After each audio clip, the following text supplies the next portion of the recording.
সম্মানিত চেয়ারম্যান, সকলের প্রিয় হুজুর, আমাদের আনোয়ার হোসেন হুজুর আজকে আমাদের দাবির প্রেক্ষিতে আমাদের মাদ্রাসায় এসেছেন এবং আমাদের মাদ্রাসায় এসে তিনি ছাত্রদের আন্দোলনের সাথে নিজেও একাত্মতা পোষণ করেছেন এবং বলেছেন যে আগামীকালকে গভর্নিং বডির একটি মিটিং সম্পাদিত হবে।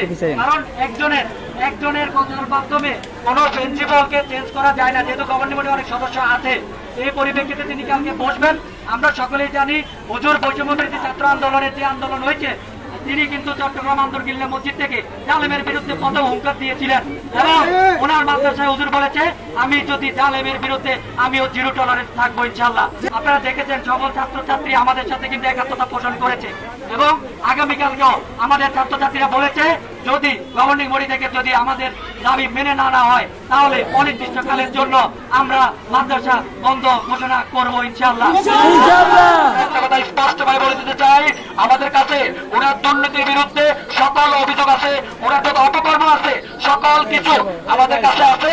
আমাদের সকল যে প্রমাণ নিয়ে আমরা হাজির হয়েছি, আমরা চাই এই স্বৈরাচার প্রিন্সিপাল এই মাদ্রাসায় আর একদিনও না থাকুক।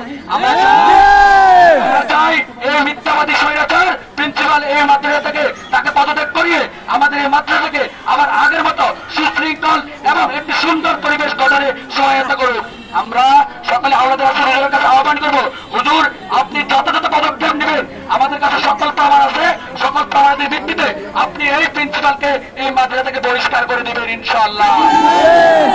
আমাদের এই স্বৈরাচার প্রিন্সিপাল সেই 2009 থেকে আমাদের অধিকাংশ বাইকে নির্বিচারে উনি বহিষ্কার করেছে এবং